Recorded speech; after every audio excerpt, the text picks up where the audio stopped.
बनारस में एक बहुत बड़े धनवान सेठ रहते थे। वह विष्णु भगवान के परम भक्त थे और हमेशा सच बोला करते थे। एक बार जब भगवान सेठ जी की प्रशंसा कर रहे थे, तभी लक्ष्मी माँ ने कहा, स्वामी, आप इस सेठ की इतनी प्रशंसा किया करते हैं, क्यों ना आज इसकी परीक्षा ली जाए और जाना जाए कि क्या वह सचमुच इसके लायक है या नहीं। भगवान बोले, ठीक है, अभी सेठ गहरी निद्रा में है, आप उसके स्वप्न में जाएं और उसकी परीक्षा ले लें। अगले ही क्षण सेठ जी को एक स्वप्न आया। स्वप्न में धन की देवी लक्ष्मी उनके सामने आई और बोली, हे मनुष्य, मैं धन की दात्री लक्ष्मी हूँ। सेठ जी को अपनी आंखों पर यकीन नहीं हुआ और बोले, हे माता, आपने साक्षात अपने दर्शन कराकर मेरा जीवन धन्य कर दिया। बताइए, मैं आपकी क्या सेवा कर सकता हूँ। कुछ नहीं, मैं तो बस इतना बताने आई हूँ कि मेरा स्वभाव चंचल है और मैं वर्षों से तुम्हारे भवन में निवास करते करते ऊब चुकी हूँ। अब मैं यहाँ से जा रही हूँ। सेठ जी बोले, मेरा आपसे निवेदन है कि आप यहीं रहे, किंतु अगर आपको यहाँ अच्छा नहीं लग रहा है तो मैं भला आपको कैसे रोक सकता हूँ। आप अपनी इच्छा अनुसार जहाँ चाहे वहाँ जा सकती हैं। और माँ लक्ष्मी उसके घर से चली गई। थोड़ी देर बाद वह रूप बदलकर पुनः सेठ के स्वप्न में यश के रूप में आई और बोली, सेठ, मुझे पहचान रहे हो। सेठ जी ने कहा, नहीं महोदय, आपको नहीं पहचाना।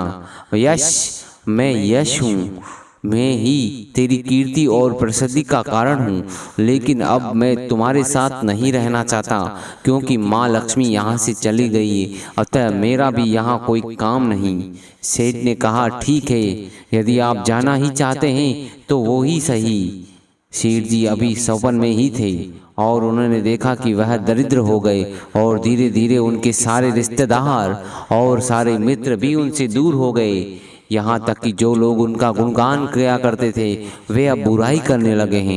कुछ और समय बीतने पर माँ लक्ष्मी धर्म का रूप धारण कर पुनः सेठ के स्वप्न में आई और बोली, मैं धर्म हूँ। माँ लक्ष्मी और यश के जाने के बाद भी इस दरिद्रता में तुम्हारा साथ नहीं दे सकती। मैं जा रहा हूँ, जैसी आपकी इच्छा। सेठ ने उत्तर दिया और धर्म भी चला गया। कुछ और समय बीत जाने पर लक्ष्मी माँ सत्य के रूप में स्वप्न के रूप में प्रकट हुई और बोली, मैं सत्य हूँ। लक्ष्मी, यश और धर्म के जाने के बाद अब मैं भी यहाँ से जाना चाहता हूँ।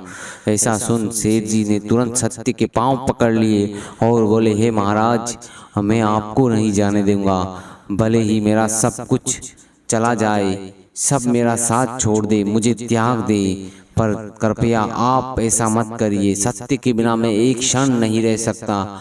यदि आप चले गए तो मैं तत्काल ही अपने प्राण त्याग दूंगा। लेकिन तुमने बाकी तीनों को बड़ी आसानी से जाने दिया, उन्हें रोका क्यों नहीं? सत्य ने ऐसा प्रश्न किया। सेठ जी बोले, मेरे लिए वे तीनों बहुत ही महत्व रखते हैं, लेकिन उन तीनों के बिना मैं भगवान का नाम जपते जपते उद्देश्यपूर्ण जीवन जी सकता हूँ, परंतु यदि आप चले गए तो मेरे जीवन में झूठ प्रवेश कर जाएगा और मेरी वाणी अशुद्ध हो जाएगी। भला अशुद्ध वाणी से मैं अपने भगवान की वंदना कैसे कर सकूंगा? मैं तो किसी भी कीमत पर आपके बिना नहीं रह सकता। सेठ जी का उत्तर सुन सत्य प्रसन्न हो गया और उसने कहा, तुम्हारी अटूट भक्ति ने मुझे यहाँ रुकने पर विवश कर दिया। अब मैं यहाँ से कभी नहीं जाऊँगा। और ऐसा कहते हुए सत्य अंतर ध्यान हो गया। सेठ जी अभी निद्रा में ही थे। थोड़ी देर बाद स्वप्न में धर्म वापस आया और बोला, अब मैं तुम्हारे पास ही रहूँगा क्योंकि यहाँ सत्य का निवास है। सेठ जी ने प्रसन्नतापूर्वक धर्म का स्वागत किया। उसके तुरंत बाद यश भी लौट आया और बोला, जहाँ सत्य और धर्म है वहाँ यश स्वतः ही आ जाता है, इसलिए मैं भी तुम्हारे साथ ही रहूँगा। सेठ जी ने यश की भी आवभगत की और अंत में लक्ष्मी माँ आई। उन्हें देखते ही सेठ जी नतमस्तक होकर बोले, हे देवी, क्या आप भी पुनः मुझ पर कृपा करेंगी? अवश्य, जहाँ सत्य, धर्म और यश हो मेरा वास निश्चित है। लक्ष्मी माँ ने उत्तर दिया। यह सुनते ही सेठ जी की नींद खुल गई और उन्हें यह सब स्वप्न लगा, पर वास्तविकता में यह एक कड़ी परीक्षा से उत्तीर्ण होकर निकले थे। मित्रों, हमें भी हमेशा याद रखना चाहिए कि जहाँ सत्य का निवास होता है वहाँ यश, धर्म और लक्ष्मी का निवास स्वतः ही हो जाता है। सत्य है तो सिद्धि प्रसिद्धि और समृद्धि है।